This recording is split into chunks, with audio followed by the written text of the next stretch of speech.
del ATP, la hidrólisis del ATP. Y la otra fuente de energía es el gradiente iónico. Entonces, la energía deriva del ATP y del gradiente iónico. Bueno, a medida que yo les voy presentando, bueno, no estoy teniendo inconvenientes, por eso no me están avisando nada, porque mi audio es lo que se entrecorta cuando enciendo también la cámara. Entonces, cuando tenemos el transporte activo que gasta energía del ATP, nos estamos refiriendo a un transporte activo primario. Y cuando tenemos un transporte activo que gasta la energía del gradiente iónico, estamos hablando de un transporte activo secundario. Bueno, vamos a indicar las propuestas para el transporte activo primario. Para poder transportar o hacer pasar iones a través de la membrana en contra de su gradiente de concentración, nosotros necesitamos también, como en el transporte pasivo, de proteínas que realizan esa etapa.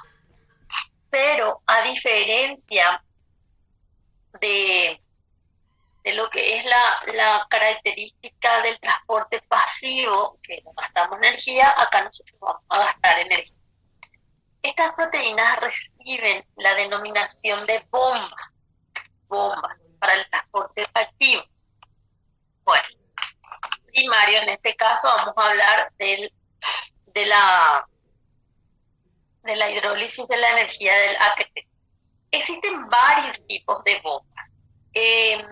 Antes yo les pedía que vayamos a otra fuente para tener un panorama general de las bombas. Pero ahora, hace un tiempo les pido que lean nada más las propuestas que tienen de trabajo, que es nuestro libro, ¿verdad? Que es lo que nos da así un panorama general y es muy bueno, ¿verdad? Entonces, a medida que les habla de los tipos de bombas y compañía, ustedes van anotando, ¿verdad? Entonces, se trabaja de esa manera. Pueden darle una leída entonces a la propuesta del libro en relación a cómo le organizan las bombas. Todo eso pueden mirar, ir anotando. Le da ciertas características de la bomba. Por ejemplo, les va a decir, hay bombas que se fosforilan durante el proceso, tipo P, le pueden decir. Hay bombas tipo 5, ¿verdad? O P, le dicen nomás algunos, pero en realidad le clasifican como puede ser un número, ¿verdad? Después le dice tipo ABC, que se tiene también, ¿verdad? Le dicen, antiguamente le decían que enlaza cartuchos de nucleótidos, así le dicen, pero vamos a ir mirando un poquito las propuestas esta mañana para terminar hoy la parte de membranas en relación al transporte. Bueno, este es el clásico de los clásicos, el infaltable. Cuando nosotros hablamos de las bombas en sí, no importa si no es esto, ustedes sí, independiente a cómo se clasifica la bomba, ustedes tienen que tener en cuenta que sí van a gastar energía, que sí necesitan una fuente de energía para ese proceso, ¿verdad?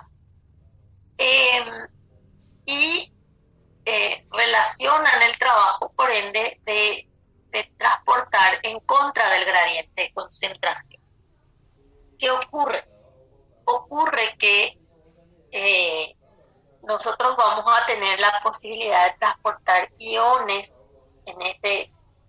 con esta forma, y podemos tener una situación como el que vamos a ver ahora, en donde la célula tiene una bomba que es capaz de transportar dos tipos de iones, ¿verdad? Dos iones les va a decir, pero eso no quiere decir que sí o sí sean simultáneos, que vamos a ver la propuesta, ¿verdad? Y tenemos también la posibilidad de encontrar bombas que realizan el trabajo para un determinado ion, o sea que es exclusivo para un determinado ion, no es que puede, en este caso, tenemos para el sodio y para el potasio, tiene que trabajar juntos para esos dos iones. Sin embargo, ustedes pueden encontrar otros tipos, ¿verdad? Incluso hay de protones con alguien, porque incluso les puede dar también propuestas nuestro libro le llama otras propuestas, le dice, ¿verdad? Para tipo P lo que más habla, ¿verdad? Les puede dar de protones, hay de protones, pero hay de protones con sodio también, hay de calcio, o sea que siempre hay una propuesta en relación a también alguna situación fisiológica. Entonces, por eso nosotros vamos a leer lo que trae nuestro libro, vamos a analizar lo que nos dice, todo eso vamos a fijarnos. Bueno, y vamos a tomar como parámetro la bomba de sodio-potasio. Entonces, le suelen llamar también sodio-potasio ATP-ASA, porque cuando las bombas gastan la energía del ATP, se le designa en relación también ATP-ASA. Entonces, por ejemplo, si ustedes leen por ahí, le dice bomba de protones, pero no le especifica muy bien el tipo de bomba que es una bomba de protones. Pero puede ser que le especifique y les diga protón, potasio, ATP-ASA. Puede ser que sea, nuestro libro trae justamente mencionar y dónde está, qué se hace en relación al ácido clorhídrico, en relación al jugo gástrico, que van a leer ustedes en el libro que está esa propuesta. Y también, por ejemplo, bomba de calcio. No especifica ni el tipo, nada, pero puede ser que les diga calcio ATP-ASA. Entonces quiere decir que es para el calcio nomás. Bueno, y así en lo sucesivo.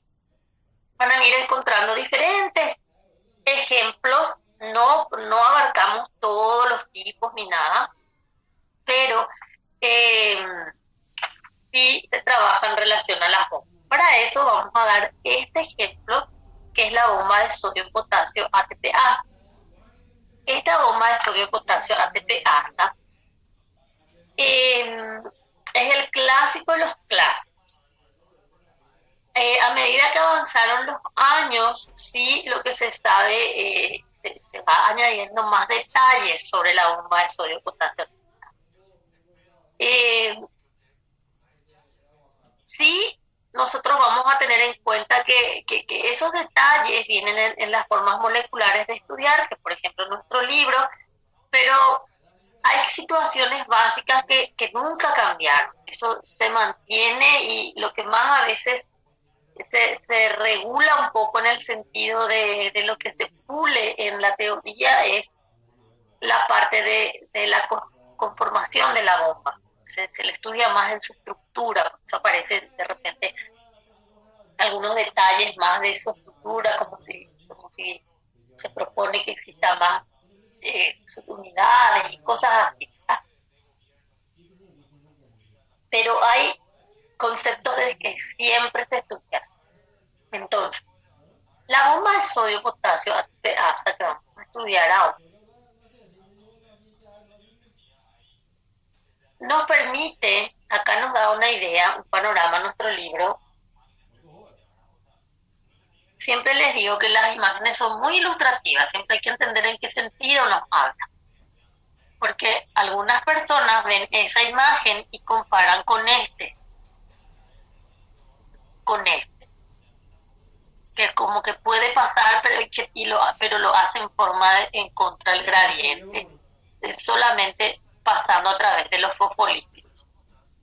No es esa situación, son ilustrativos los mensajes, hay que entenderlo en el contexto que nos quiere hablar. Entonces acá lo que nos dice para este transporte es que nosotros vamos a hacer pasar estos iones en contra del gradiente para cada caso, Entonces, esta bomba es capaz de hacer pasar sodio, esta bomba es capaz de hacer pasar potasio, siempre porque hablamos de bomba, por concepto ya es con gasto de energía a favor del gradiente.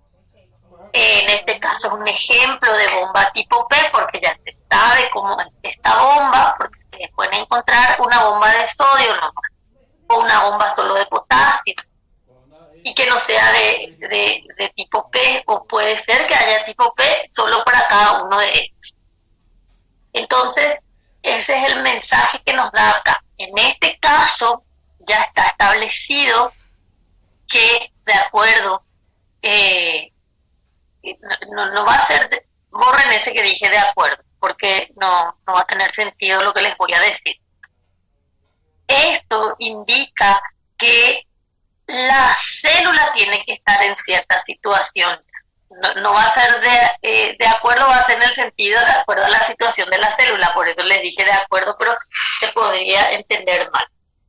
Entonces, si la célula está en esta situación donde el sodio está más concentrado fuera de la célula, que es lo fisiológicamente esperado, que yo les dije luego en algún momento, van a ir sabiendo que el sodio es más extracelular. Solamente que, como les expliqué en biología, se les puede dar una situación contraria para ver si ustedes analizan nomás el sentido del transporte, si van a gastar energía o no, o la situación misma de la célula pudo haber cambiado por alguna cuestión, ¿verdad? Entonces, ¿qué ocurre?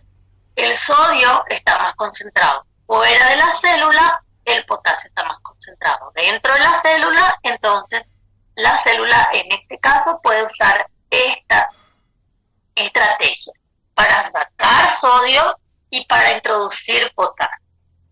Tiene que mantener estas situaciones como para mantener sus cuestiones fisiológicas. Entonces, siempre se supo con este ejemplo que esta bomba es tipo P. Eso nunca cambia. Nunca cambia. Siempre se supo que tiene la capacidad de transportar estos dos iones. ¿En qué sentido para cada uno? Eso está establecido siempre en esta situación. Siempre se supo que esta bomba tiene varias partes. Eso siempre se supo, que le llaman subunidades. Solamente que con los años fueron puliéndose esas subunidades. Siempre se supo que una de sus subunidades se llama alfa y otra se llama beta. Eso siempre existieron en las propuestas para la. Y últimamente se le está agregando una subunidad que se llama gamma. Entonces, esta estructura, voy a pasar acá, voy a volver un poco acá. En este les voy a explicar algo para que podamos entender. Fíjense que el receptor nicotínico de acetilcolina tiene subunidad. Si nosotros miramos nomás acá, este tiene subunidad alfa, les digo, ustedes miran y sí tiene lo que se llama alfa. Tiene subunidad beta, les digo, sí tiene, acá hay beta. Tiene epsilon, sí hay. Tiene gamma, sí hay. Entonces fíjense que si ustedes van a describir las subunidades que existen por los tipos, así para especificar bien, van a poner alfa, beta, gamma, epsilon. Por ejemplo, delta no existe ahí.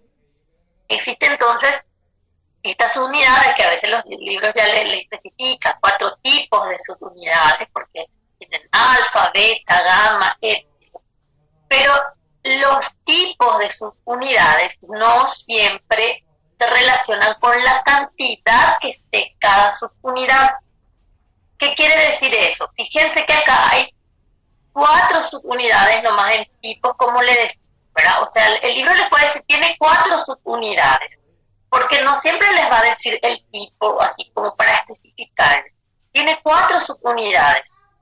Y te puede después decir, bueno, de los cuales hay 2 alfa, 1 beta, eh, uno gamma, uno epsilon. Entonces, ¿qué pasa? Ahí recién te dice la cantidad de cada uno. Entonces, en realidad hay 5 partes que le llaman también subunidades, pero los tipos de subunidades son 4. No es que sí o sí, al decirle, por ejemplo, tiene 4 subunidades, no es que eso ya significa realmente la cantidad. Hay que leer el contexto porque a veces sí coincide y puede darse, ¿verdad? Y a reglón seguido les dice, de los cuales hay 2 alfa, 1 beta, otro epsilon, 1 gamma. Ahí ustedes se dan cuenta que había sido, ahí recién te cuenta la cantidad de cada uno, y en la primera parte cuando te dijo tiene 4 subunidades, no te está hablando de la cantidad que hay en la estructura, sino de los tipos. No es que sí o sí te va a decir, te aclaro que estos son los tipos. No, sino que se lee el contexto. También para eso están las clases, ¿verdad? Bueno, entonces lo mismo con la bomba de sodio-potasio. Hay 3 subunidades que en realidad son los tipos. Esos sí son los tipos de subunidades. La alfa, la beta y la gamma. Me estaba confundiendo con la epsilon. Casi le metí uno nuevo. No. La alfa, la beta y la gamma. La gamma es la que se está acoplando en los últimos años ya, pero no es... en realidad, no es que la propuesta sea, puede ser ni nada, sino que últimamente como que sí, en nuestro libro a lo mejor dice, es probable o existe la posibilidad, a lo mejor da en ese sentido, pero en realidad últimamente como que se acepta, obviamente, ya que existe esa subunidad. Entonces, por lo menos la alfa y la beta siempre existieron, o sea, 2 siempre tienen, ¿verdad? Y el tercero que se está acoplando ya prácticamente oficialmente, pero no le cambia en el contexto de los otros 2. Ahí sí, siempre se supo que la bomba de sodio y potasio, por lo menos es un tetrámero. ¿Por qué les digo ahora por lo menos? Porque antes nosotros decíamos que era un tetrámero, porque para nosotros no existía la gamma, o cuando yo estudiaba, o en los años anteriores, o cosas. Pero sí se conoce que es un tetrámero. Entonces, nosotros vamos a tener en cuenta que de ese tetrámero sí se conoce que 2 son alfa y 2 son beta. Y la gamma no sabemos si va a entrar así como esto, va a ser 1 no A, o van a ser 2, o no sabemos cómo va a quedar la estructura final, ¿verdad? Ya podríamos tener, si googleamos un poco, a lo mejor ya podríamos tener ciertas propuestas, ¿verdad? Pero no, como no nos afecta mucho, a no ser que justo nos diga que la gamma había sido, es la que se demostró, que la que se fosforila o la que tiene actividad teteasa, y cambian los conceptos que siempre se tuvieron, entonces hay que modificar muchas cosas, ¿verdad? Bueno, entonces vamos a tener en cuenta que por más de que nosotros no veamos aquí en la división, los libros más antiguos traían las divisiones y la estructura probable. Entonces ustedes piensan que hay 2 alfa, 2 beta y le agregan gamma. No sabemos nomás si 1, 2 o cuánto va a ser al final, pero por lo menos 1 sí ya tiene, ¿verdad? Entonces, por eso les va a dar algunas características del libro. Generalmente se le atribuye, porque esto ya se sabe desde hace tiempo, y le digo generalmente no cambió, ¿verdad? Que la alfa es más grande que la unidad beta, en realidad que se considera que la alfa es la que trabaja realmente, entonces van a decir, ¿para qué está la beta y la gamma? No es que están de balde, sino que tienen sus funciones de soporte, por decirlo así. Como por ejemplo, con la beta se considera que la unidad beta le da un soporte estructural a la membrana. Nosotros antes le decíamos, lo alfa es la que trabaja y beta es su soporte.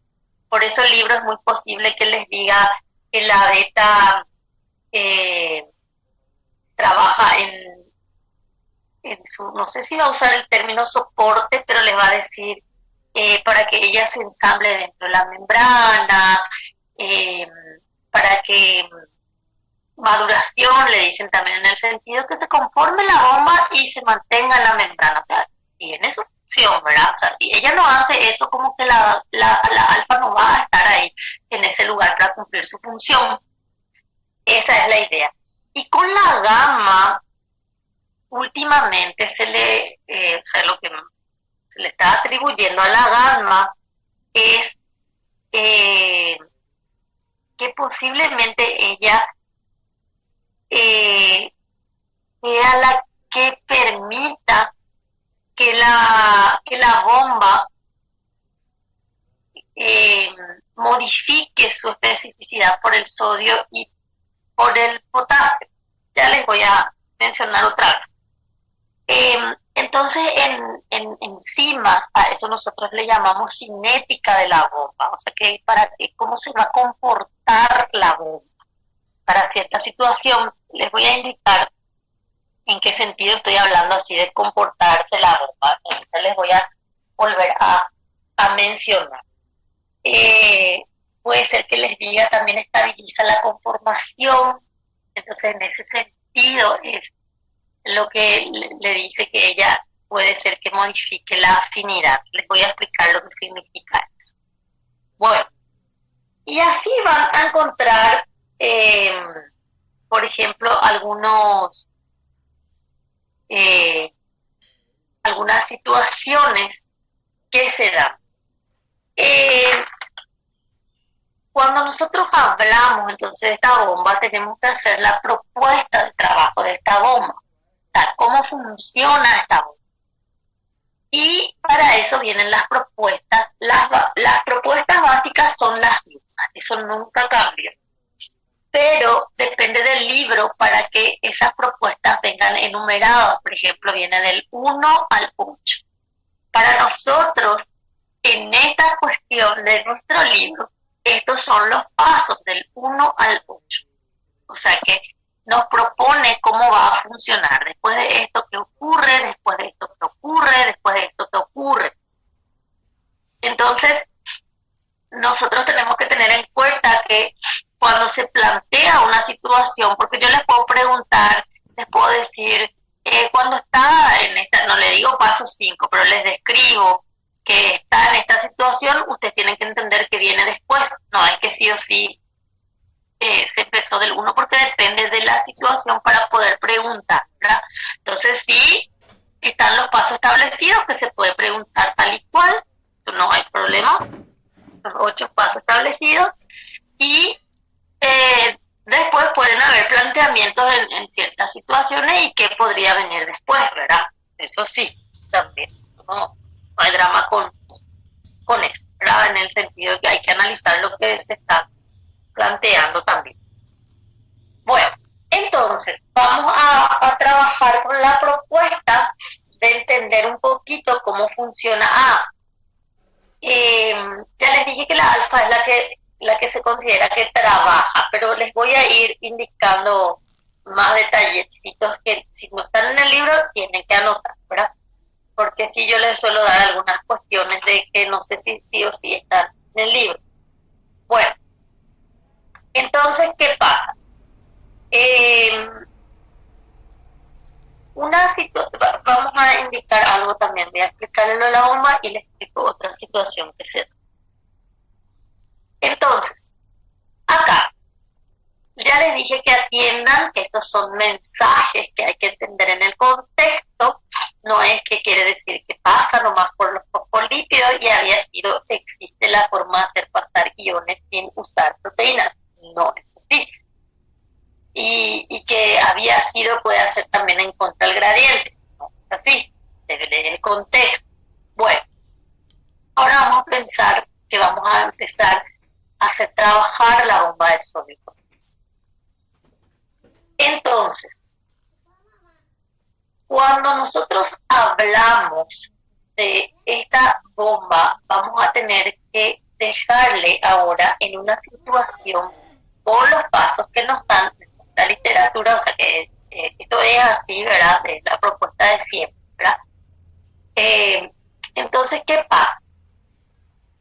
Para la didáctica ya divide en los pasos para que podamos nosotros seguir. Entonces, en esta situación, la bomba, o sea, vamos a pensar que vamos a empezar ahora de cero a hacer funcionar la bomba.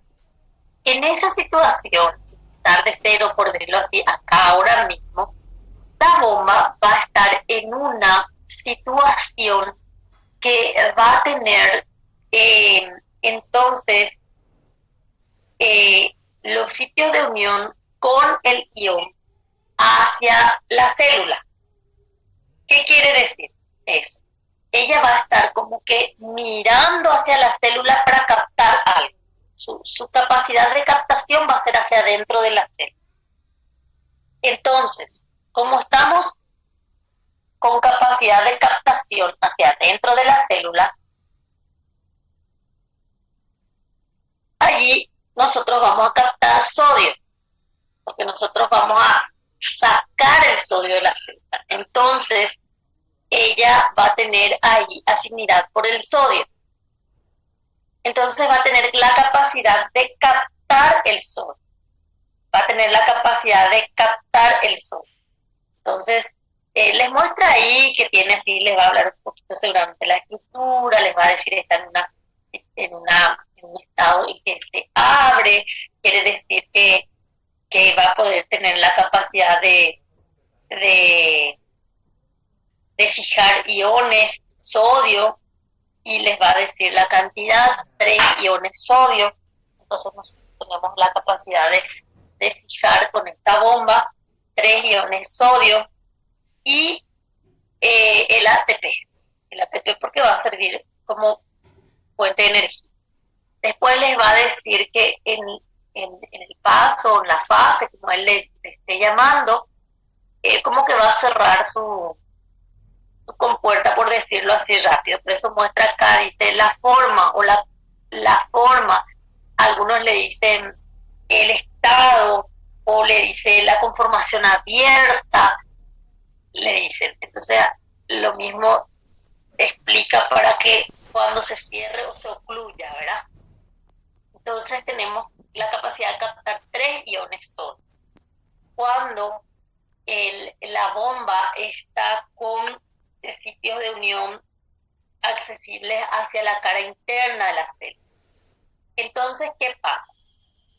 Captamos el sodio. La idea es, esto nomás lo que en los años se fueron arreglando. Por ejemplo, antes decía, capta sodio, 3 iones sodio. Eso nunca cambia hacia adentro de la célula. Pero jamás así, hace uno, abierto, después ocluido. Esos son los detalles que se fueron agregando, ¿verdad? Se asumía que cuando captaba ya no podía soltarlo, más o menos. Acá como que te dice, bueno, capta y cierra su estructura para que no se escape. Alguna propuesta después van a venir seguro. Entonces se realiza la hidrólisis del ATP. Se muestra allí entonces, vamos a ver que ocurre la propuesta, se da la propuesta de que hay hidrólisis del ATP. Bueno, ¿qué más? Y allí ustedes hacen lo siguiente, liberan ADP y dejan el fosfato, porque eso no es que sí o sí ocurre. Cuando se hidroliza ATP, nosotros podemos tener ADP y fosfato inorgánico, o AMP y pirofosfato inorgánico, ¿no? En este caso, se está establecido para los casos. Entonces, ¿qué ocurre? Cuando se hidroliza el ATP y se libera el fosfato, no es que el fosfato sí o sí se queda acoplado a la proteína, no es que sí o sí ocurre esa situación. En este caso les muestra que sí el fosfato queda acoplado a la proteína, a la bomba. Entonces, por eso le llaman tipo P. porque le va a decir que se fosforila durante el proceso. Y la fosforilación lo realizó mediante que ella misma entonces realiza la actividad de hidrolizar el ATP. Por eso le dicen ATPasa. Por esa situación de que ella hidrolizó y se quedó con los fosfatos unidos a su estructura. Entonces, ¿qué más? Ya liberamos todo. Ahora, una vez que nosotros tengamos este caso, se considera que la hidrólisis del ATP allí hace un clic así para algo, ¿verdad? Entonces, nosotros vamos a tener que la bomba en sí va a cambiar de comportamiento. ¿Por qué les digo que va a cambiar de comportamiento? Porque acá nos dice que la bomba está como que su sitio de unión para algo, o sea, está en una situación que está como que mirando hacia adentro de la célula, pescando a agarrar a alguien, ¿verdad? Que en este caso está establecido quién va a ser alguien, va a ser sodio y está establecido cuánto. Ahora viene que una vez que lo capta, cierra la estructura para que no vuelvan a salir, ¿verdad? Porque esa es la explicación que se da, ¿verdad? Una vez que ocurra eso, nosotros vamos a hidrolizar ATP. Y esa hidrólisis del ATP es como un clic para la bomba, como una señal para que la bomba cambie de comportamiento. Entonces, ahora la bomba va a estar como mirando, atiendan que no hace flip-flop, no hace voltereta, nada. Le dicen cambio de conformación, que después les voy a explicar porque hay una pequeña confusión cuando el libro dice cambia de conformación y se toma en distintos sentidos que últimamente está quedando luego en stand-by. No es que se deja de usar, sino que como que se está organizando también la situación, que después les digo. Entonces, ¿qué pasa? Cambia de estado, de conformación o de comportamiento. Y eso hace que su sitio de unión a ion mire ahora para el otro lado, porque empezó mirando para dentro de la célula, ahora va a mirar para afuera de la célula. Entonces, cuando esta bomba es como que si está mirando para dentro de la célula, tiene afinidad por el sodio. Pero si está mirando para afuera de la célula, tiene afinidad por el potasio. Entonces, ¿qué ocurre?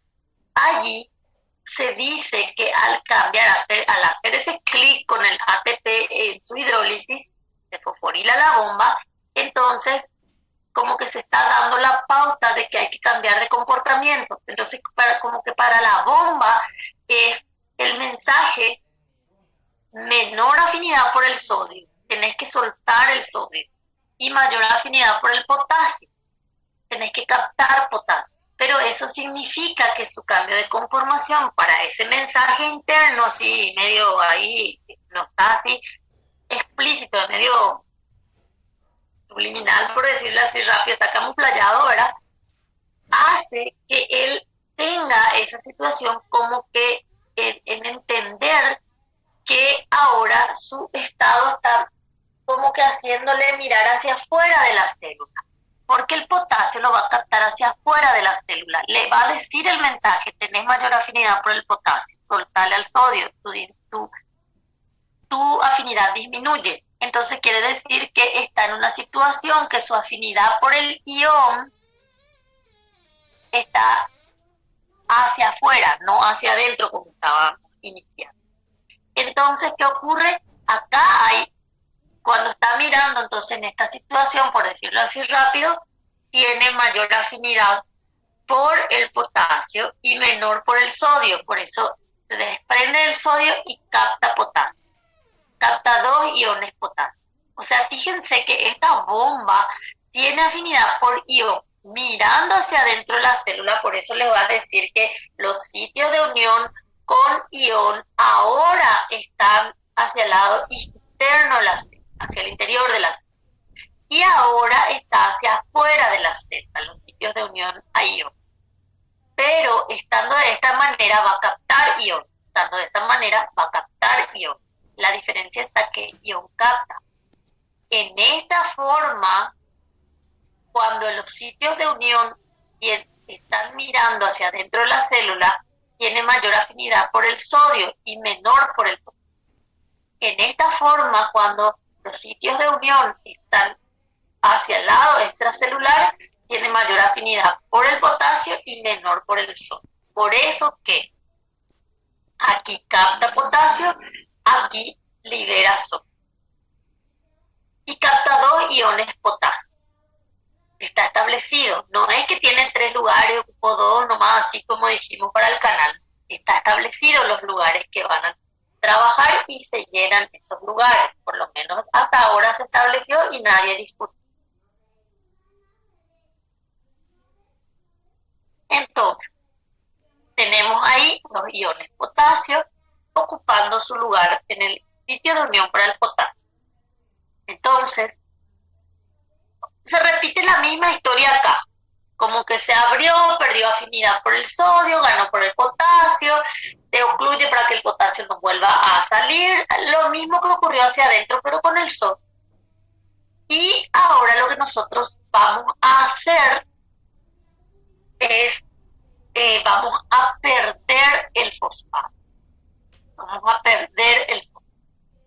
Entonces, nosotros vamos a tener en cuenta donde le está, el libro les va a decir que ya liberó los iones sodio, tipo les va a decir carga 2 iones potasio, así como estamos diciendo, se cierra, como ya dijimos, para que nos salga. Ahora lo que vamos a hacer es desfosforilar la proteína. Desfosforilar.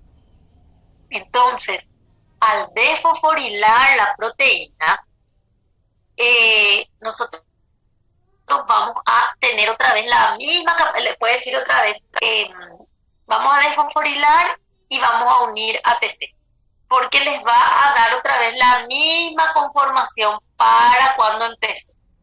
Entonces, al desfosforilar, ella va a volver a cambiar de actitud, de comportamiento, de conformación le decimos, porque en biología no le decimos actitud, comportamiento ni nada en términos de biología, le decimos conformación. Nosotros usamos nomás esos términos para ir comparando un poquito, entenderlo en qué situación estamos hablando. Entonces, ¿qué es el cambio?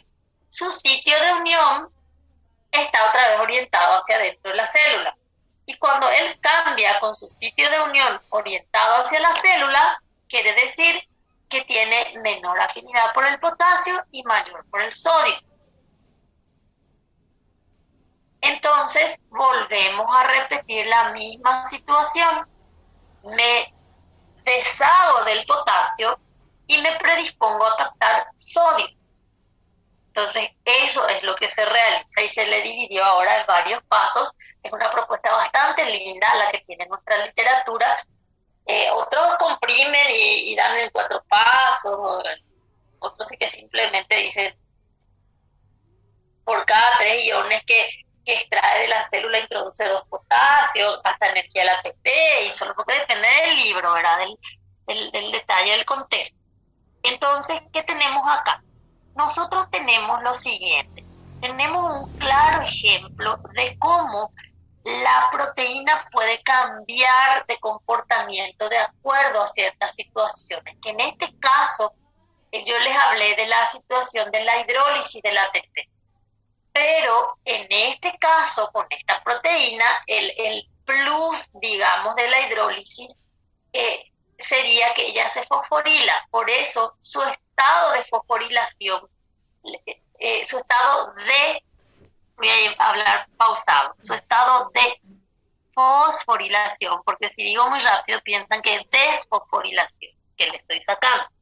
Su estado de fosforilación, cuando le pongo el fosfato, en este caso la hidrólisis, entonces le dio ese comportamiento que dije. Y después cuando le saco el potasio, el fosfato le dije también hace rato, pero no haberle dicho potasio. El fosfato cambia de nuevo su situación de comportamiento. Entonces, por eso nosotros tenemos acá estos términos. Cuando la bomba está en conformación E1, quiere decir que la bomba tiene afinidad por el sodio. ¿Y qué quiere decir eso para nosotros? Está con su sitio de unión hacia adentro de la célula. Está predispuesto a captar hacia adentro de la célula. No puede estar predispuesto a captar hacia afuera de la célula. Cuando hablamos de la conformación E2, ella hace ese cambio de comportamiento. Esta bomba acá está dispuesto a captar algo adentro de la célula, pero ese algo no es cualquier cosa, está establecido que van a ser 3 iones sólidos. Y acá está predispuesto a captar algo fuera de la célula.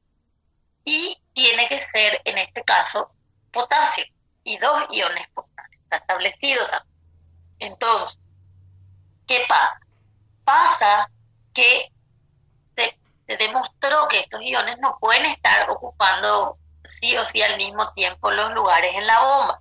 Por eso que les muestra que cuando está en E1 va a decir aumenta su afinidad por el sodio y disminuye por el potasio.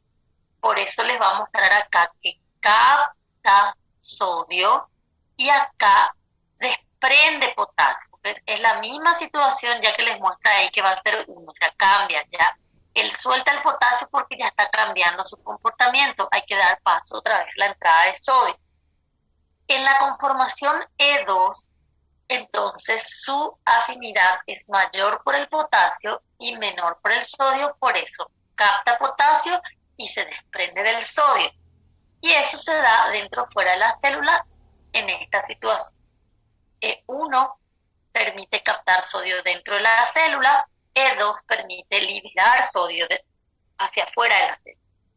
E1 permite liberar potasio dentro de la célula y E2 permite captar potasio fuera de la célula. Así parecen todos trabalenguas, pero son todos los términos que hay que analizar. Entonces, esta es la situación de la bomba. Aquí tenemos también un claro ejemplo de que nosotros tenemos las bombas, que en este caso, hace rato le dije, hay bombas de protones, hay bombas solo de protones, solo de sodio, solo de potasio, pueden encontrar solo de calcio, pueden encontrar como en este caso también protón-potasio, pueden encontrar así sodio-potasio, varios ejemplos. Pero fíjense que cuando hace uno con otro, por ejemplo, en este caso es para sodio, es para potasio, esta bomba es para sodio, esta bomba es para potasio. Pero la condición de esta bomba es que tiene que hacer ese caso de tiene que extraer uno y meter el otro. Uno no en cantidad, hablándole de sentido de indicando un ion. Entonces, ¿qué pasa? Nosotros tenemos que tener en cuenta que acá la situación no es 1-1, sino que este es el famoso que les va a decir, nosotros estamos haciendo acá 3-2 la relación. Por eso vienen en los libros y dice así, esta bomba nos permite, como es sodio-potasio, está establecido que el nombre va a ser así, no va a ser potasio-sodio, está establecido, sodio-potasio, entonces les va a decir, esta es la relación 3-2. Entonces, no es 1-1. En otros casos, otro ejemplo, tal vez otras bombas, otras situaciones, todo puede darse el caso 1-1, pero esta bomba, esto está establecido. Por eso les va a decir que por cada ATP que se hidroliza, porque acá los alumnos confunden que se une otro ATP y se va a hidrolizar. No, este ya le está dando nomás la idea otra vez de que se está preparando para esto. Un ATP nomás se hidrolizó desde acá hasta acá. Entonces, por cada ATP que se gasta, él saca 3 de sodio y introduce 2 de potasio. Eso es lo que realiza esta bomba. Bueno, y hay algunas cosas que, que voy a mencionar. Yo les dije que la alfa es la que más trabaja, entonces se considera lo siguiente. Les dije que la alfa es más grande también que la beta. Entonces se considera en general que la beta, que hay 2 unidades beta, pero que atraviesa una sola vez la membrana cada una. Esa es la propuesta de siempre. Sí, generalmente se les dibuja así también. Esta es la alfa, porque hay 2. Esta es una alfa y esta otra. Y que las betas están a los costados, haciendo un soporte. Que acá no está. La imagen no se puede distinguir nada. Entonces nosotros acá vemos que, bueno, capta 3, se hidroliza, se fosforila, capta K2, pero nosotros ya vamos a ver que la alfa está haciendo esos trabajos. Entonces se considera que la alfa es la que realiza todos esos trabajos, porque la alfa sí atraviesa varias veces la membrana, varias veces. Incluso les puede hablar que los lugares de unión, para los iones, en este caso los cationes, porque coincide que los dos son cationes, estaría, les va a decir que hay ahí por lo menos 10 hélices trabajando, ¿verdad? En la estructura interna, en el segmento transmembrana, ¿verdad? Entonces yo no les puedo decir que la alfa atraviesa solo de 2 veces ni nada, pero por lo de 10 veces no podemos así ser nuestro top, sino que entender que es grande y que atraviesa varias veces y que, bueno, por lo menos en la parte donde está el cation, el lugar de captación del cation, va a tener unas 10 hélices ahí que van a trabajar, pero nosotros no sabemos si eso va a quedar así en 10 o va a coincidir con la cantidad de veces que atraviesa. No tenemos esos datos, ¿verdad? Pero tenemos los datos que tenemos que usar. Entonces, la alfa se considera, al decir así, que tenemos esos sitios de unión ahí, las hélices, se está refiriendo a la estructura alfa, porque en algún lado el texto les va a decir que la alfa es la que, aparte de decirle que es la más grande, que ya les dije 3 veces esta mañana, ella es la que realiza el proceso de transporte, la actividad de transporte. Entonces la alfa es la que se asa, la alfa es la que se fosforila, la alfa es la que tiene los sitios de unión, ella es la que hace este trabajo. Entonces, en la beta, ya dijimos, le hace un soporte. Para cualquier término que use para la beta, está bien, es de soporte en relación a todo su trabajo. Donde tenemos esta situación de qué es lo que se propone con la gamma. Con la gamma se propone entonces que, les dije hace rato que a lo mejor ella modifique la actividad de la proteína de esta bomba por el sodio y el potasio, ¿verdad? Entonces les dice, colabora en la cinética de la bomba, estabiliza la conformación. Entonces, ¿qué quiere decir eso? Se piensa que ocurre esto, ¿verdad? Está en la conformación E1 y él tiene capacidad de captar el sodio, ¿verdad? Y que la gamma ahí está cumpliendo alguna función para que le estabilice en esa conformación, que se quede en esa forma.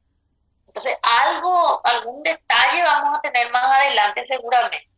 Sabemos en realidad cómo hace eso, pero se piensa que sí estabiliza la conformación. Algo hace para que se mantenga ahí, hidrolice la ATP, se fosforile, todo eso hace la alfa es la que ATP hace, todo, pero la gamma algún soporte técnico hace, ¿verdad?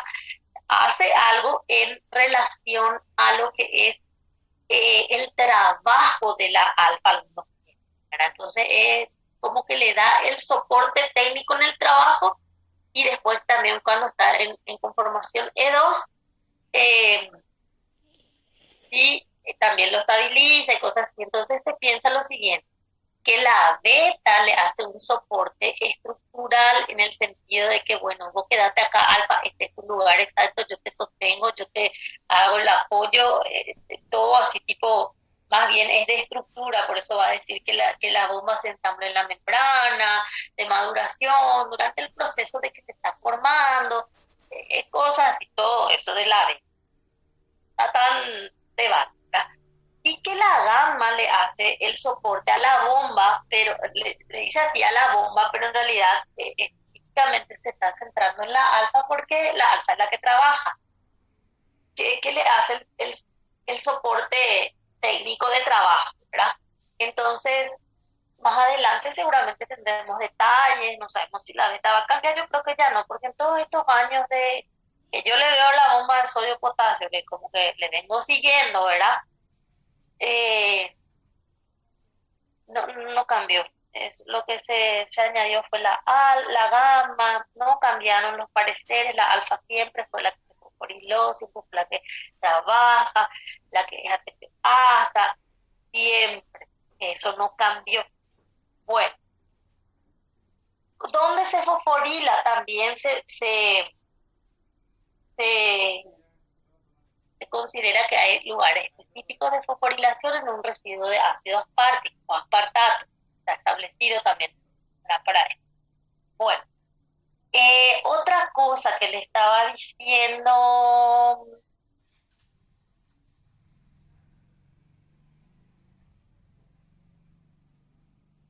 creo que les dije otra cosa que puede ser que no esté en el libro, entonces les digo porque no me acuerdo así de memoria todos los detalles que dice el libro, porque yo lo que hago es pasar la esencia del capítulo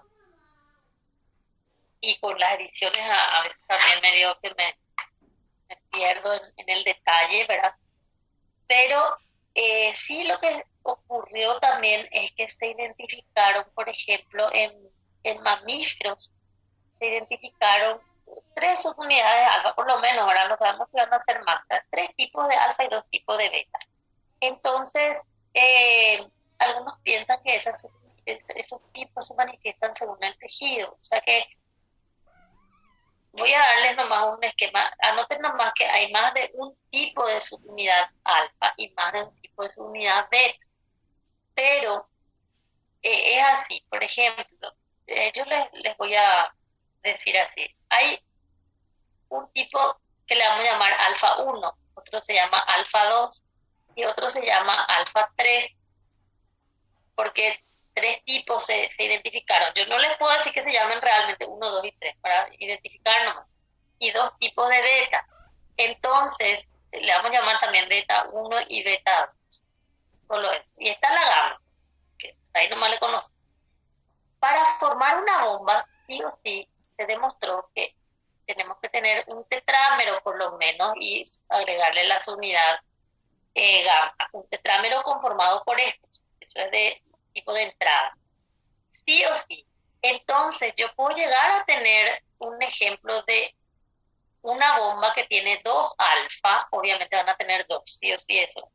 Puede ser que los dos sean tipo alfa 1 sub alfa, o puede ser tipo 1 con 2, 1 con 3, 2 con 2. Eso es lo que en los últimos tiempos también se está como que avanzando y puliendo. Y dos beta, y justo puede coincidir que sean los dos beta 1 o beta 1 con beta 2, los dos sean beta 2, no sé, ¿verdad? Pero fíjense que independiente a esto, si acá es 1, acá es 2, acá es 1, acá es 3, siempre se mantiene esto con 2 alfa y 2 beta y se le agrega la gamma, o sea que esto es lo mínimo. Y en relación a alfa y beta, lo mínimo 2 hasta 2. Ahora no sabemos, después con qué sorpresa podemos encontrar. Yo creo que ya no, con la gamma nomás ya le vamos a ir agregando según. Entonces, independiente a que un tejido tenga, en un lugar de nuestro cuerpo hay bomba de sodio potasio y su alfa es un alfa 1 con alfa 2. En otro lugar hay 2 alfa 2 en la estructura. Eso no va a cambiar el comportamiento. Este va a ser siempre la idea central. Siempre va a ser la idea central. Lo que sí puede cambiar alguna vez es indicar, no sé, que las mutaciones afectaron a este tipo, entonces los tejidos donde está este tipo, no funciona bien la bomba, pero si no tiene lo de este tipo, funciona, cosas así, lo que en genética podría ir cambiando, ¿verdad? Pero, y vienen con trastornos, cosas que podrían darse, pero que no, el libro no menciona así todos los detalles, pero como surge la unidad gamma, y no tenemos mayores informaciones, y a mí me resulta importante que ustedes sepan, por eso les digo que por más que el libro no le esté dando detalles, sí, como base es un tetrámero. O sea, sí o sí hay 4 subunidades, 2 alfa y 2 gamma, 2 alfa y 2 beta, que sí o sí ya tienen que registrar, ¿verdad? No es que haya 4 y cambió 2 alfa, 1 beta, otro gamma, no. La gamma se le va a añadir seguramente en cantidad, no sabemos 1 o 2, está prácticamente ahí nomás sus caracterizaciones. Bueno, eso en cuanto a la bomba de sodio potasio. Ahora, hay un término que se usa mucho en biología que se llama conformación.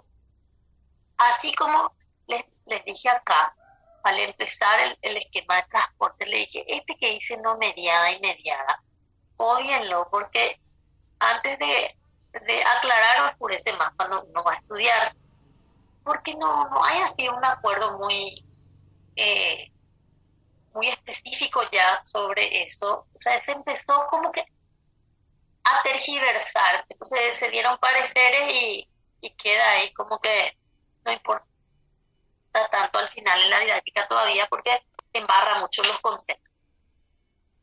Hay un concepto que siempre se estudió desde el punto de vista de las proteínas en su función, que se llama cambio de conformación. El cambio de conformación desde hace mucho, se considera, su nombre lo dice, unos cambios que hace la proteína, le dicen evidentes, como para definir, y eso afecta también su función. Entonces, ese cambio de conformación se consideraba así como un clic para que pueda terminar comportándose de una manera u otra. Como en este caso, clarísimo, hay una conformación E1, un estado, como le puede llamar algunos le llaman estado, otros le llaman conformación todavía. Y E2, la misma cosa, o sea, cambia de una a otra y nosotros ya vemos cómo se comporta. Pero últimamente, algunos libros eh, le está llamando también cambio de conformación a alguna situación que presentan algunas proteínas que antes no se mencionaba. Por ejemplo, les digo así, la bomba de sodio potasio cambia de conformación de E1 a E2. Eso está establecido, no cambió, no va a cambiar, no cambió. Por más de que ahora otros le llamen también cambio de conformación, no cambió en la S. Aquí, antes decíamos, los canales no hacen cambio de conformación. Y en los GLUT también se daba que sí, porque el comportamiento que tenía. Entonces, a veces ya los libros no definen muy bien lo que es un cambio de conformación. Entonces los alumnos dicen, la bomba cambian de conformación porque puede estar usando ese contexto de conformación en un estado así que no es el de la esencia de su definición original. Les puede estar diciendo, cambia de conformación el canal para que permita ya el paso de iones, y le comenta así, les dice, usa el término conformación, pero no está usando en el contexto de qué es lo que realmente significa desde lo original el cambio de conformación. No quiere decir que está prohibido usarlo en otros lugares. Conformación es un término español, no es un término de biología, no es decir ATP-ASA. Es un término español, ¿verdad? Un vocabulario español. Entonces no viene esas confusiones de, le voy a llamar cambio de conformación, no le voy a llamar cambio de conformación, no hace falta que se ahoguen en un vaso con agua. Porque si ustedes le dicen, porque ya no se centra en eso, decir si cambió o no, porque cambiaron las cosas. Hay cosas que yo les voy diciendo, van cambiando con los años. Clarísimo que la conformación E1 y E2 en una bomba de sodio-potasio no les tiene que confundir. ¿Será que cambia o no cambia? ¿Será que tiene cambio de conformación? Ahí no hay nada que dudar, tiene cambio. Ahora, si viene con el canal, si le menciona o no le menciona, eso ya pasa por alto porque da lo mismo, que igual en su funcionamiento no le afecta, va a seguir transportando lo que haga de un lado a otro o viceversa. Pero acá sí, llamarle E1 y E2 significa comportamientos distintos.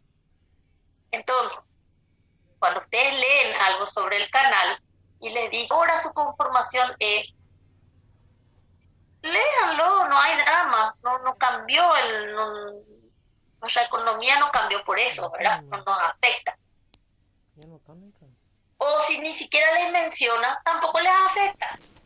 Entonces, para los que están preocupados por esa situación, les preocupen. Con E1, E2 conformación, claro, sí. Eso sí están denominados así. Bueno, ¿qué más? Acá tenemos lo siguiente. Acá, por ejemplo, con el GLUT también se suele decir cambio de conformación porque él cambia su estado de comportamiento desde la esencia, lo que es cambio de conformación en biología. Desde la esencia, usando bien desde un principio cómo se usó. Después nomás hubieron algunos que introducieron con canales usar justo ese término, indicando no lo que signifique originalmente, entonces empezaron a confundir, ¿verdad? Pero no es que es algo que ya sí o sí se usa y se establece para ello. Para esto siempre estuvo. Porque acá él va a tener dos situaciones también. En un estado que va a tener que captar la glucosa, le tenés que dejar trabajar y después que va a liberar la glucosa. Va a tener que hacer eso. Y eso lo va a poder hacer. Fíjense que el GLUT hace esto.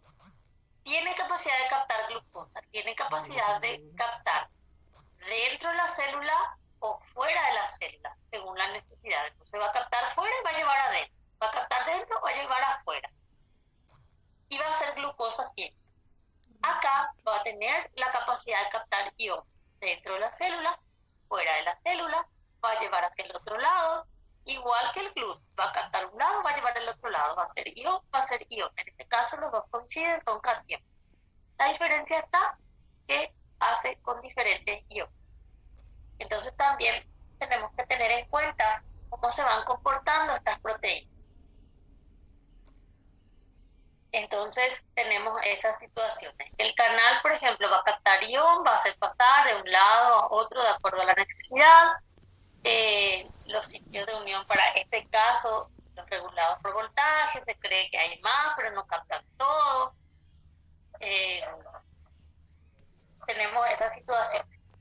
Los GLUT, que la otra vez no les mencioné, que pasé por alto, existen varios tipos de GLUT que se clasifican generalmente, no es que generalmente, se mantienen del 1 al 5. Se mantienen del 1 al 5 y se distribuyen de forma diferencial en los tejidos. Cuando ustedes encuentran tipo de GLUT en determinado lugar en nuestro libro, anoten. En este caso es muy posible que dentro del contexto de trabajo en membranas les hable del GLUT4, por ejemplo,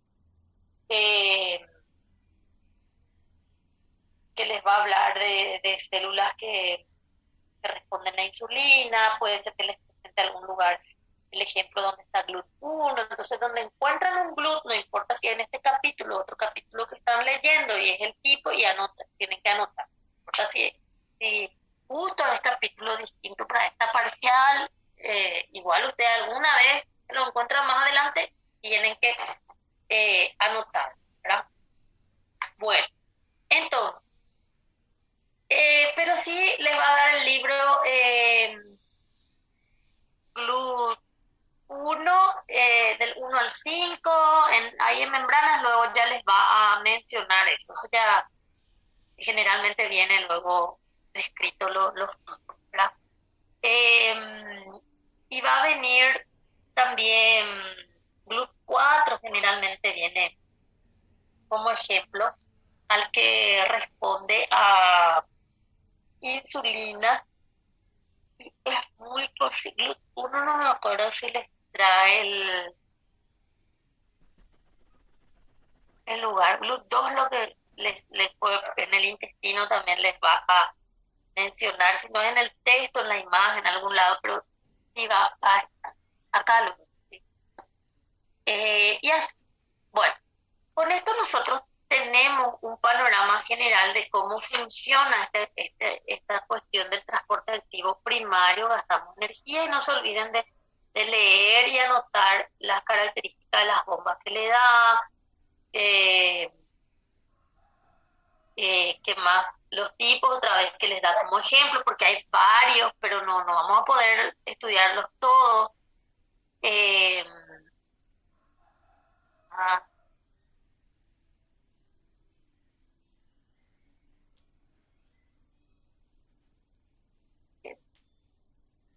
ah, puede ser que le dé ejemplo ya la bomba de calcio, ATPasa, incluso la bomba de calcio, es así, parece medio irónico. La bomba de calcio, ATPasa, es el que más se estudió más o menos, su estructura más o menos es esa la que se estudia. Pero en realidad no se presenta como ejemplo, se presenta este como ejemplo. En realidad se estudió mucho la estructura eh, la bomba ATPasa, calcio ATPasa y como que se conoce bien, esa es la idea central, ¿verdad? Porque con este tenemos todavía en barros. Sabemos que hay alfa, beta, ya la propuesta del tetrámero, vamos a agregarle gamma, no sabemos cuánto, no sabemos si no va a cambiar alguna vez la fluctuación de la cantidad de alfa y beta, o sea que hay todavía pequeñas lagunas. En ese sentido es que el otro que se conoce le dice la estrella del estudio de las bombas, por ahí va a ser el plano, tanto en relación a su estructura, pero en relación a presentar una bomba de funcionamiento, esta es la estrella.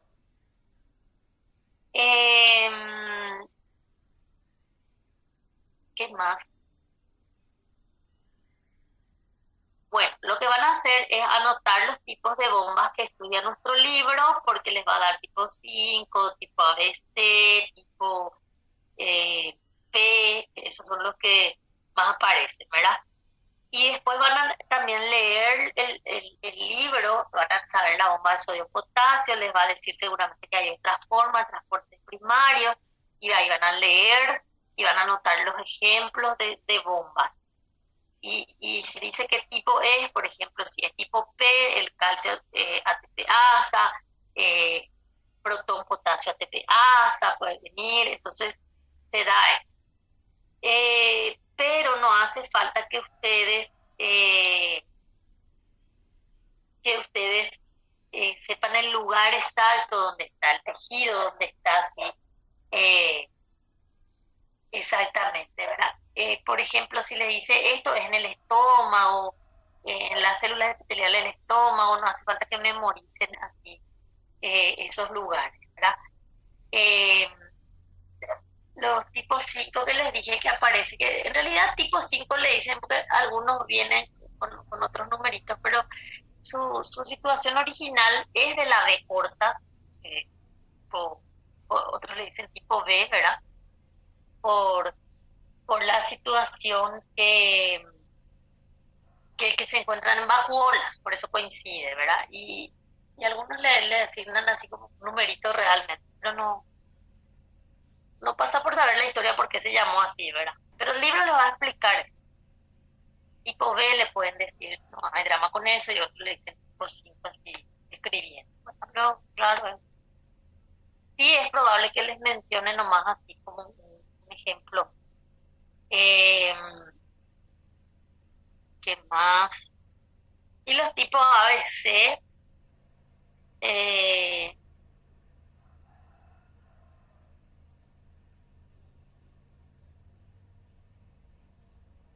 y ahí estamos todos con las bombas. Estamos todos con las bombas.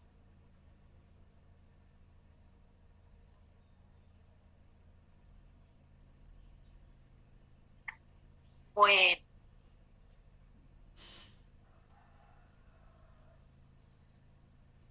fármacos, si aparece, no hace falta notar. Bueno, hay casos que les puedo hablar de transportadores también así. En el libro pueden encontrar eh, de transportadores que actúan, por ejemplo, con energía lumínica. Eso no es para nosotros, pasen por alto. Eh, Sería una bomba de protones impulsada por la luz. Eso no, pasen por alto, no. Bueno, y existe lo que se llama el transporte activo secundario. El transporte activo secundario es un transporte, voy a ir acá. En el transporte activo secundario le llaman también cotransporte. Cotransporte. Vamos a hacerlo acoplado en relación a algo, ¿verdad? Entonces, se da el transporte activo usando la energía de los gradientes iónicos. O sea, la fuente de energía acá se llama primario y se llama secundario por el origen de la fuente de energía. Por eso se llama así. ¿Por qué le dicen primario? Porque su fuente de energía es el ATP. ¿Por qué le dicen secundario? No usan el ATP, usan los gradientes iónicos. Entonces, existen ciertas situaciones de gradientes iónicos especialmente establecidos por protones, por sodio, por potasio. Entonces se da esa situación. Vamos a tener modelos y ejemplos. Entonces, tenemos una situación que le llaman cotransporte. En el cotransporte, nosotros estamos hablando de que estamos usando, al decirle cotransporte, que es un término, es una terminología, un vocabulario, cotransporte es un vocabulario español, no es nada de biología nomás, como les digo. Pero en biología, cotransporte en membrana indica una situación de que vamos a usar el gradiente iónico como fuente de energía, es un ejemplo de transporte activo secundario, entonces se trabaja que eso está definido. Por eso muchas veces le pone luego en negrita cuando le escribe y con el famoso cambio de conformación también a veces le escribe luego así en una forma diferente, ¿verdad? Le dice luego uno de dos, cambia le pone mayúscula, cosas así, ¿verdad? Entonces, el cotransporte. Hay tipos de cotransporte. Cotransporte quiere decir que yo voy a llevar algo en forma activa, entonces quiere decir en contra de su gradiente, valiéndome del gradiente de alguien. O sea que me voy a aprovechar un poquito de esa situación y me voy a ir con él. O sea, me voy a ir con él en el sentido, me voy a mover con él en el sentido aprovechándome de esa situación. No quiere decir que sí o sí en el mismo sentido. Entonces, el cotransporte es, alguien va a pasar por transporte activo. Alguien, y el cotransporte es un modelo de transporte activo. Es un modelo de transporte activo. Les voy a indicar. Hay formas de transporte, de cotransporte. Uno se llama sin portador, sin porte, donde las sustancias que se van a mover se mueven al mismo sentido, que puede ser entran a la célula o salen de la célula. Se mueven. ¿Por qué decimos las sustancias que se van a mover? Porque van a haber siempre dos que se mueven juntos. Pero es al mismo sentido. Sin porte es un ejemplo de cotransporte que permite que se muevan del mismo sentido, al mismo lado. Y antiporte es un tipo de cotransporte. Al decirle antiporte, por concepto ya es transporte activo, una forma de transporte activo. Por decir sin porte, por concepto es un transporte activo, porque se le mira a quién va a ir en ese sentido. Ya les voy a explicar. Entonces, ¿qué pasa? Acá nosotros tenemos, se va a ir en el sentido contrario, antiporte. Tenemos unas proteínas que trabajan para eso. Y esas proteínas no estudiamos allá en canales, ni estudiamos recién en bombas. Lo estudiamos en otra parte porque ellos se llaman cotransportadores. Y los cotransportadores se dividen en ser sin portadores o antiportadores, dependiendo de la forma en que realiza el trabajo que les dije, que si es sin portador, va a llevar la sustancia al mismo sentido, o va a introducir o va a sacar. Si es antiportador, va a hacer en sentido contrario. Eso pasa. Bueno, vamos a ver los ejemplos. Este es ¿cómo es? En el enterocito, ¿verdad? En un modelo de una célula del intestino, ¿verdad? Célula epitelial del intestino. Muestra acá lo siguiente. Ustedes ya le conocen, ustedes al mirar ahí el sentido, acá ya les dice, esta es la bomba de sodio potasio que recién estudié. Porque si no le da ese nombre y miran el sentido, cosas así, pero acá les aclara que es la bomba de sodio. Miren esta célula. Esta célula tiene varias formas de trabajo con los iones, con el azúcar. Esto es un ejemplo nada más de cómo una célula puede tener varias situaciones y varias formas y tiene todas las herramientas para poder trabajar con esa situación. Entonces, ¿qué ocurre? Esta célula, por el lugar donde está, porque está en la luz del intestino, necesita captar glucosa a partir del proceso de digestión. Necesita también captar iones, ¿verdad? Obviamente, pero ahora vamos a mirarle a la glucosa. Y necesita también después deshacerse, por decirlo así, sacar algunas sustancias de su interior, porque ella misma después va a pasar su contenido a la vena porta hepática, cosas así que ustedes por anatomía van a saber mejor, ¿verdad? Entonces, ¿qué pasa? Esta célula tiene la necesidad de captar glucosa. Por su situación, ella va a tener que captar glucosa de afuera para adentro en contra del gradiente de glucosa.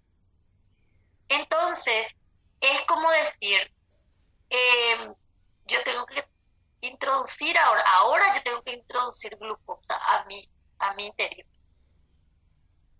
Pero la situación anatómica que yo tengo, por estar en la luz del intestino, el proceso digestivo y toda esa historia, esta célula dice que su situación es que tiene que introducir glucosa en contra, o sea que hay más glucosa dentro de la célula que en la luz del intestino. Entonces tiene que introducir en contra. Como yo tengo que introducir en contra la glucosa, su gradiente, no puedo usar un GLUT, porque un GLUT no me sirve para eso, tiene que ser a favor. Si yo pongo acá ahora mismo un GLUT, la glucosa va a salir del intestino a la luz y vamos a perder. Y nosotros necesitamos captar.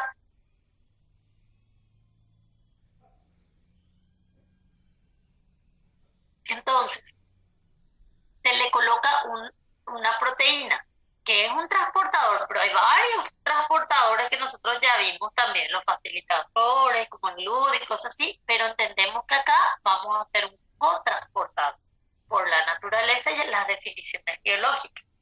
Vamos a poner un cotransportador. Al decir cotransportador, nosotros tenemos que entender que hay dos sustancias que se van a mover. Al decir cotransportador tenemos dos opciones, que sean sin portadores o antiportadores.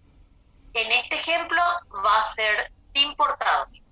¿Por qué va a ser sin portador? Porque va a introducir glucosa en contra de su gradiente, utilizando el gradiente iónico del sodio.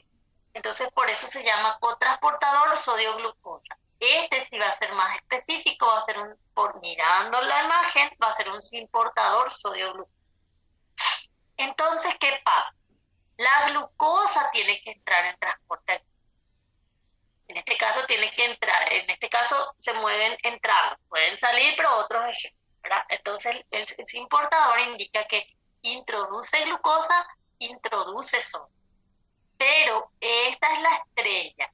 Lo que quiere hacer es introducir glucosa en contra, no puede usar un GLUT, entonces acopla a un gradiente iónico. Entonces el ion entra a favor de su gradiente. Y muestra también acá la relación, en este caso 2,1. Muestra también. Esto entra a favor de su gradiente. Entonces aquí ustedes tienen que tener en cuenta que el cotransportador, que en este caso es un sin portador, tiene las características tanto de una bomba como de un canal. Tienen las características, pero no son definidos bombas ni canales, por eso no estaban en los otros lugares. Porque por concepto yo digo cotransportador, estoy analizando que es una definición ya del transporte activo. Por más de que yo tenga ahí un trabajo de transporte pasivo que me permite incluso hacer la fuente de energía para pasar, no voy a poder prescindir de eso. Entonces, por definición, los cotransportadores tienen como una definición de transporte activo. Ustedes no van a decir transporte pasivo, ósmosis, difusión simple, difusión facilitada, cotransportadores. No, se define dentro del transporte activo. Entonces van a decir transporte activo, primario, secundario, bombas, secundarios o transportadores, o le dicen simplemente transportador así en forma general, pero a veces ahí confunde con los facilitadores de los otros casos. Entonces le dice, los transportadores son proteínas especiales que se llaman cotransportadores, que si lo hacen en el mismo sentido es sin portador y si lo hace en sentido contrario es antiportador. Entonces tenemos esa situación. Este caso es un sin portador de sodio-glucosa. El cotransportador, entonces, se denominó así porque está haciendo pasar, en este caso, introduciendo en contra de su gradiente, en este caso, glucosa. Y tiene que acoplarse a una fuente de energía, que en este caso es el pasaje pasivo de iones, pero no por eso yo estoy usando una bomba de sodio aparte. El cotransportador es el que hace todo, tiene propiedades anexas, ¿verdad? Entonces, tenemos esa situación. Sí se da el caso en que sí se analiza y se especifica, ¿verdad? En el sentido de que el cotransportador permite el pasaje pasivo del ion, por ejemplo. Eso se va especificando, ¿sí? También en el sentido de cómo se va a trabajar. Entonces, se dan varios ejemplos. Sodio glucosa, seguro que les va a dar también proton sacarosa, los ejemplos clásicos. Los que son antiportadores a veces le suelen llamar también intercambiadores. Bueno, y antes de irnos a eso, entonces acá la glucosa del intestino tiene que salir, del enterocito tiene que salir, entonces para la vena porta hepática, después dice acá sangre, tiene que transportarse dentro de nuestro cuerpo y tiene que salir acá a favor de su gradiente, por eso acá va a usar un GLUT. Ahí acá está el ejemplo del GLUT. Y bueno, como el sodio entró aquí y tiene que mantenerse más fuera para poder establecer este trabajo en esta situación, entonces él vuelve a salir por la bomba sodio-potasio y entra, o sea, equilibra todo el trabajo para mantener esto. Porque si ella no mantiene esto, por ejemplo, vamos a suponer que esta célula no haga esto, acá se llena de glucosa y acá hay un GLUT, entonces ella va a perder hacia la luz del intestino. Por eso también por la polaridad de membranas se ubican en los lugares estratégicos, ¿verdad? No le puedo decir que no haya así un GLUT, pero la fisiología le hace trabajar en relación a las herramientas que tiene y en relación a las necesidades que tiene nuestro cuerpo. Bueno, entonces, el cotransportador media el transporte activo de glucosa en este ejemplo, sí tiene capacidad de hacer pasar iones en forma pasiva, pero no por eso nosotros le vamos a estudiar allá en canales. Entonces tiene las características de una bomba y de un canal, pero por definición están siendo estudiados dentro del transporte activo. ¿Qué más? Y está establecido, el ion va a ser el que va a pasar en transporte pasivo, no es que va a haber, en este caso, en alguna situación, no es que esto va a ser al revés. Bueno, vamos a suponer ahora que queremos sacar sodio y glucosa de acá. No es que va a ser al revés. Ahora la glucosa va a salir a favor y el sodio va a salir en contra. No va a poder porque este tiene que usar el gradiente iónico, no el gradiente de glucosa. Su fuente de energía es el gradiente iónico. El ion tiene que moverse a favor. Dios.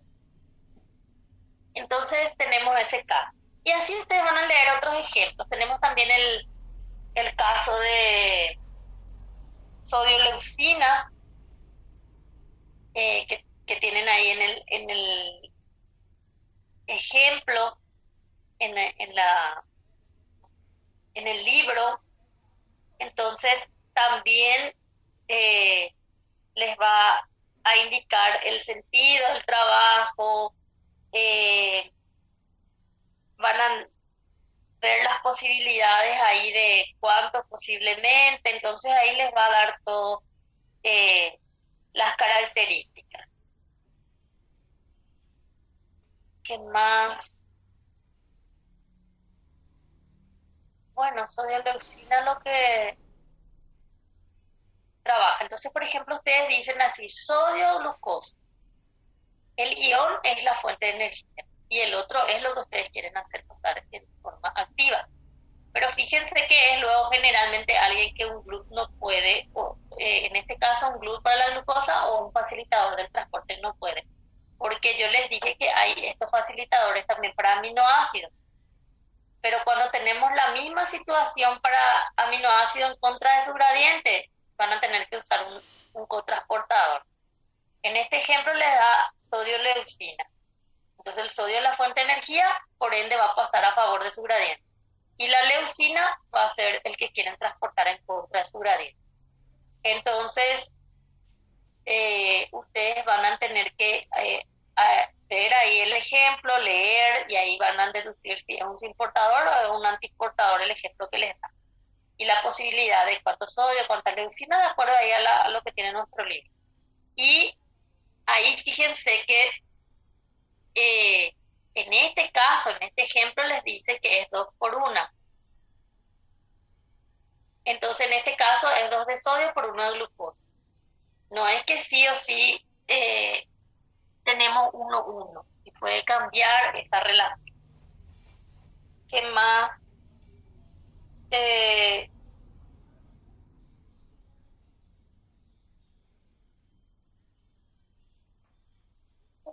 no es todo lo básico. Les dije también puede ser protón sacarosa. Entonces, por ejemplo, le dice protón sacarosa. El protón va a ser la fuente de energía y la sacarosa va a ser el que van a pasar en contra de su gradiente. Bueno, eh, yo que eh, tenemos todo eso ahora, básicamente. Bueno, hasta aquí nosotros hablamos del capítulo 4. El capítulo 4. Falta algo todavía, un poquitito. Entonces, ustedes, el capítulo 4, el 4.8, tienen que anotar 4.8, potenciales de membrana e impulsos nerviosos, ya no se lee en el CT. O sea que toda esa parte del 4.8 ustedes ya no van a leer. Esa parte. Y justo ahí viene el receptor para acetilcolina y eso en vías experimentales, claro que leen, ¿verdad? Pero toda la sección 4.8 no se lee, no van a leer. Acá justo agarré el libro para mirar porque me estaba recordando que no van a leer esa parte. Y lo que viene antes, ustedes leen y se centran en lo que estábamos viendo, porque primero les va a hablar de los experimentos para transportar y el gradiente y toda esa historia. Después les dije que van a encontrar transporte de iones acoplado a la luz, que no estudiamos nosotros. O sea, de acuerdo a la clase, ustedes ya tienen analizado. En transporte activo secundario también van a tener así unos cambios de energía libre en relación a la termodinámica, esas ecuaciones, cosas así, no es para nosotros hacer físico-química biológica, que vamos a calcular kilocalorías, moles. Realmente es la parte físico-química biológica, cómo se aplica la física y la química en relación a los sistemas biológicos, y ahí viene el gasto y toda esta historia. Para la biología, ahí lo que sirvió todo eso es decir, bueno, vamos a gastar energía del gradiente iónico para transportar azúcares, aminoácidos, otras sustancias contra su gradiente, porque no podemos usar un facilitador porque eso es transporte fácil. Bueno, entonces, vamos a tener en cuenta este caso con las membranas. En perspectiva humana, hay un caso siempre especial que es el transportador de la fibrosis quística, que también van a leer ahí lo que dice en perspectiva humana. Ahí, por ejemplo, les va a hablar de mutaciones en ciertos lugares, que por eso es la enfermedad, que sí van a tener que anotar, que hay muchas mutaciones, pero la fenilalanina 508 es la que considera más importante, que hay un receptor que se denomina regulador que hay no es un receptor, que hay una proteína, creo que hace rato también ya les dije receptor, una proteína, así en general les pueden llamar regulador de conductancia, transmembrana, la fibrosis quística. Siempre hay, esta es la manzana de la discordia, ¿verdad? En realidad se trabaja, fíjense que viene aparte luego, no viene ni en el canal ni en la bomba, aparte luego, por algo viene aparte, ¿verdad? Entonces, ¿qué pasa? Aquí el receptor, ¿por qué lo que le digo receptor? Me quedé con eso porque le dije que el receptor de acetilcolina van a encontrar en vía experimental y me quedé con eso. El regulador, si digo receptor, es regulado. Ahora, el regulador de conductancia de la fibrosis quística, entonces es una proteína, antes incluso nuestro libro traía la propuesta de la estructura. Ahora hay algunas situaciones, entonces ya no trae la estructura. Es muy interesante la estructura que se propuso, muy lindo es el esquema. Hablaba más, no traía la imagen, pero yo les daba la imagen de otros libros. Pero era muy lindo. Dejé nomás de usar porque justamente vinieron algunos pareceres que no adelanta estar ahí peleándonos por ¿verdad? Por eso mismo el libro les va a decir que esto es una situación muy ambigua, sí, luego seguro les va a decir de confusiones, ¿verdad? Lo que sí, acá, este regulador de conductancia se, se encontró primero en trabajos que permite el paso de cloro, de cloruro. Por eso le va a decir conducto de cloruro, porque les dice que en el término conducto, para nosotros en biología es lo mismo que decir un canal de cloruro.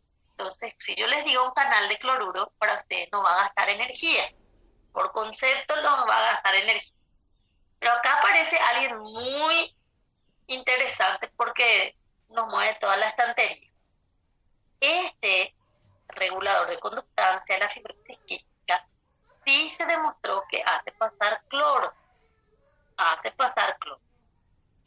Pero también se demostró con el tiempo, porque ahí también empezó a venir a darse las diferencias, empezaron a venir las diferencias eh, que existen. No sabemos si es el mismo o van a tener variaciones en sus tipos. Eso yo nunca entré a investigar todo sobre él, ¿verdad? Que es para bicarbonato, que, que para trabaja, en realidad eh, trabaja en relación a un canal de sodio, no sabemos si él mismo es o le interfiere, eso no sé bien, pero en realidad tiene que ver con otros casos, ¿verdad? Que tiene relación con el sodio, que sí es un conductor de bicarbonato, eh, también hay clorobicarbonato, tipo intercambiadores, pero fíjense, dice con clorobicarbonato, van a decir ustedes, ¿será que no es igual a la banda 3? En realidad se encontró que, por eso les dije que este regulador de conductancia sí se demostró que es un conducto de cloro, eso sí, categórico conducto de cloro. Sí se demostró que también puede ser un conducto de bicarbonato, pero no se demostró que ella sea bicarbonato cloro. Entonces, puede ser, vamos a inventar, bueno, existe este y va a hacer pasar cloruro, va a pasar por acá cloro. Existe este y va a pasar por acá bicarbonato. Pero no es como la banda 3 que intercambia cloruro bicarbonato. Eso no se habla. Pero sí se habla de que puede afectar la actividad de las proteínas que hacen eso. Entonces quiere decir que algo influye podría ser la banda 3, porque sí, del intercambiador de clorobicarbonato. Entonces puede ser que les va a dar a entender que él sí es un conducto de cloruro. Puede ser que ni aparezca ahí el bicarbonato. Puede ser que le diga que sí es un conductor de bicarbonato, ni aparece ahí el cloruro, porque sí, esos son los casos. Y después, aparte, puede decirle que sí tiene que ver en relación con el intercambiador de cloruro bicarbonato. A lo mejor ese puede ser una banda 3. No quiere decir que la banda 3 sea de este tipo de regulador de conductancia. Están relacionados en el trabajo, dicen. O sea, se interfieren, como acá. No sé qué, están relacionados. Y sí, se interfieren en relación, no sabemos cómo va a ser. Acá, estos están todos relacionados. Estos están relacionados en el trabajo. La misma cosa les puede decir con ese regulador de conductancia, que está relacionado con el intercambiador de cloruro bicarbonato, porque se piensa que le interfiere estimulándolo. Estimula, les va a decir, claro. Y en el caso del ion sodio que les dije, puede ser que les diga luego que suprime, inhibe la actividad.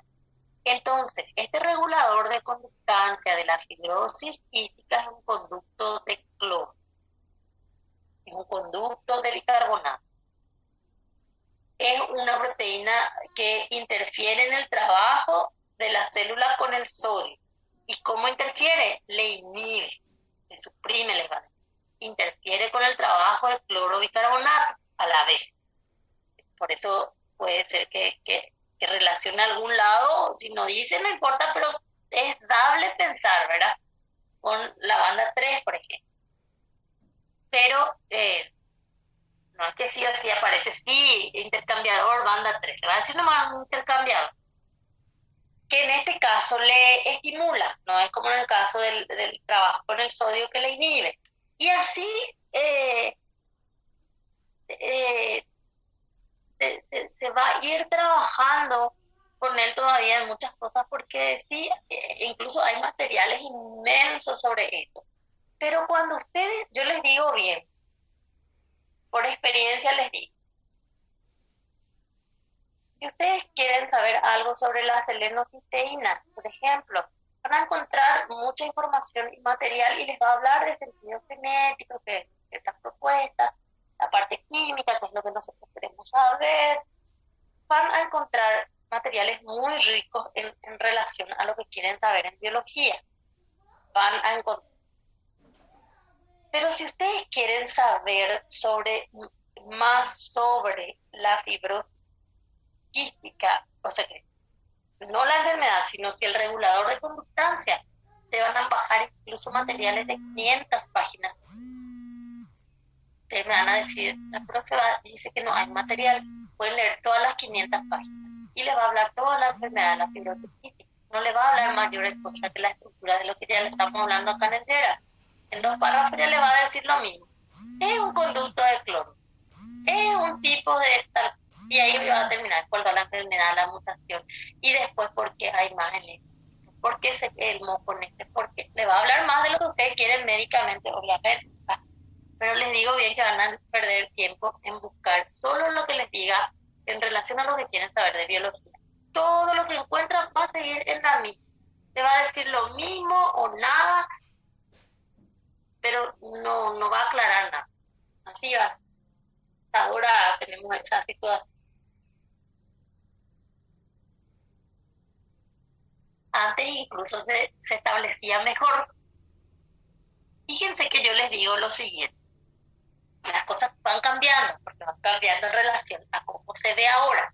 Fíjense que yo les dije, antes estudiábamos ya la estructura de la bomba de sodio-potasio siendo un tetrámero, eso no cambió, lo que cambia ahora es que tal vez va a aumentar esa situación y vamos a poner, o a lo mejor no sabemos si se va a quedar así, la beta va a ser 1 más, la gamma 1, no sabemos cómo va a ser eso, pero no cambió en cómo se le ve que haya alfa, que haya beta, que la alfa es la que trabaja, eso no cambió.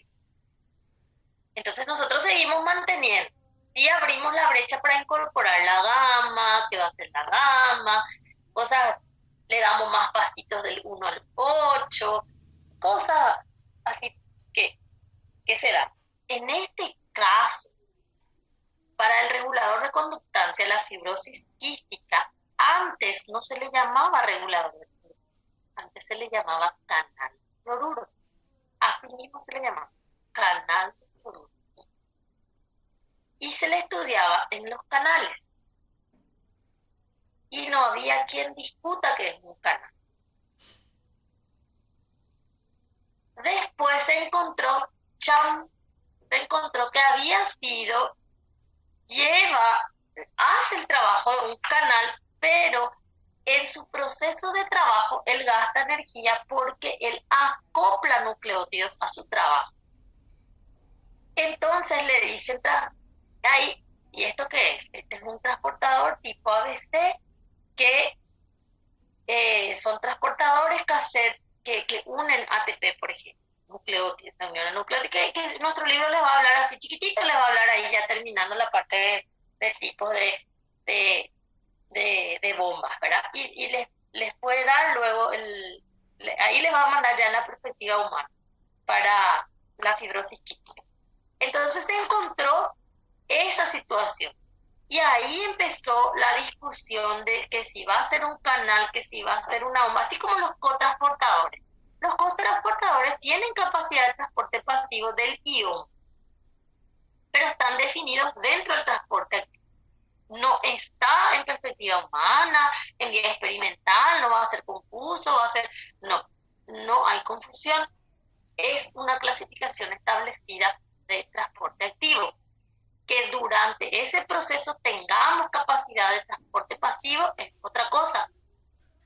Es otra cosa. No por eso el cotransportador se va a definir allá en canales. va a estar en transporte activo. Entonces, ¿qué pasa con esto? Después sí, bueno, empezó la puja. Va a ser entonces un, una forma de, va a ser una bomba. Llegó a ganar la bomba, llegó a ganar un tiempo, pero les cuento bien que hay un material que cuenta sobre, al final de cuentas, cómo la balanza se inclinó otra vez con el canal de cloruro. Como que llegó la historia de la bomba y le sacó de contexto a lo. Incluso, tipo, ya venía en las clasificaciones con las bombas y ya no lo encontraban en el canal, después ya venía en el canal, después ya venía la bomba, después ya no entendíamos más, ahora sí que ya no viene ni con el uno ni con el otro, ¿verdad? Entonces de ahí que incluso se les cambió, porque primero era, no, canal de cloruro que está relacionado con la fibrosis quística, así la enfermedad, porque hay muchos canales de cloruro, ¿verdad? Pero no es que está con la fibrosis. Después es transportador ABC de la fibrosis, bomba de tipo ABC de la fibrosis. Entonces ya empieza. Y ahora sí que simplemente le llaman regulador de conductancia. Y más adelante les va a explicar que se considera que es un conducto de flujo, pero a la vez le va a ir explicando también cierta situación de cómo trabaja, que va a estar con la parte de transporte activo. Entonces, ¿qué pasa? Ahí nosotros tenemos una situación. Entonces se piensa que ella media, acá es un caso de lo siguiente. Acá el regulador de conductancia es como que él viene establecido, ¿verdad? Que es un conducto de cloruro, entonces es un canal de cloruro. Pero que para su trabajo gasta energía, entonces ahí ya nos quedamos todos confusos. ¿Qué pasa ahí? Es por eso que ahora viene como aparte, pero algunas situaciones le dicen, le definen dentro de los canales y otros le definen dentro de la bomba. Eso no quiere decir que al definirle dentro de los canales o a definirle dentro de la bomba, uno de ellos o está ganando o se contradice, porque son ejemplos que sí pueden dar. No es como el cotransportador. Vamos a ponerle acá bomba, vamos a ponerle acá conducto de potasio regulado por voltaje, conducto de sodio regulado por voltaje, cotransportador de sodio glucosa.